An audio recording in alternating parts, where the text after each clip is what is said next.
Now, you don't need so sinister man like me to tell you that season 1 of Arcane was one of the best things that Netflix ever produced. And I think that's something collectively that we can all agree on, right? Yeah.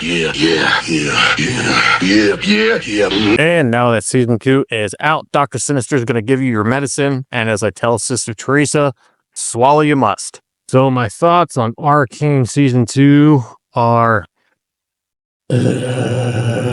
Respond! Say something! Yes, Chief. No, Chief. Maybe, Chief. What is it? Let's have some violence. Arcane season 2 is still an unbridled masterpiece with visual accolades that are more than stunning than the first season. How is this even possible? Don't know. But Netflix had decided to do it. Season 1 was still filled with captivating audience member reactions of learning and understanding the depth of characters. But unfortunately, there was going to be a little bit of divergent in season 2. Geeks is still going to be acting like a spoiled millennial that just lost her favorite fidget spinner and decides to give some peaceful protest to the Coliseum building where they were having their meeting. Needless to say, these shenanigans are going to lead to the death of a major character. Yes, Caitlyn is going to lose her mother.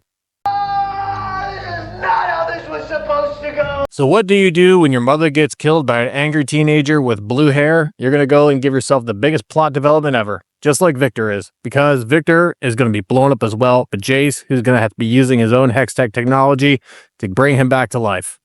Oh, very stunning and brave indeed. But just as quickly as Victor is out, Victor is back in, only brought back to life by the one thing he wanted to get rid of more than anything, ultimately setting him as an opponent of Jace, who's now going to become the main antagonist of this series now. Oh, okay.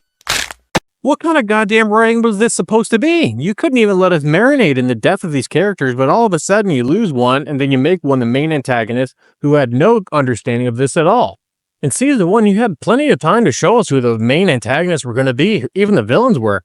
You had a young girl who made a horrible mistake, became an unreal sociopath. Even Silka we got to get more character development on. That's because they took their time with it. This is ultimately going to be the biggest problem with this season, is they just rushed it. They rushed fucking everything. Why? Now, I'm not going to sit here and completely take a big old stink pickle on their show, but unfortunately, season 2 has ultimately just been rushed way too much. It exploited the characters in ways that we didn't even get a chance to understand them yet.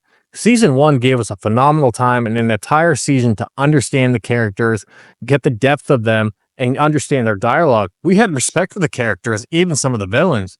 But unfortunately, season 2, everything has just been rushed. It's almost like they tried to strap a rocket from Elon Musk onto Stephen Hawking's wheelchair and just expected to win this race, but they rushed too much.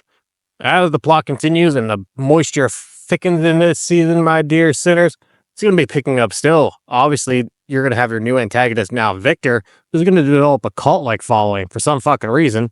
And yes, Vi and Caitlyn are going to work together. I didn't know that this season just wrapped up, so I want to keep everything as spoiler-free as possible. But everyone else teams up, and there's a big battle at the very end, and people live, and then some people die. That's still the biggest issue that I'm going to say that Netflix did with this season.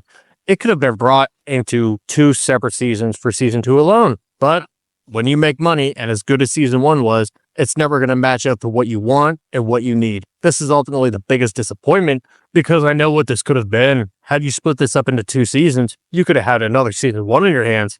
It could have been more captivating, but this is going to be all brought together by still a great cast of voice actors who put in their best work. The voice acting in every character in Arcane is exceptional. Visually, this show got even more better. And honestly, I would watch season 2 again, but I could only do it one more time. Let me know in the comment section below. What did you think about Arcane Season 2? Does it even measure up to Arcane Season 1 at all? Like this video, share this video. Thank you all for joining me. And as always, until we meet again.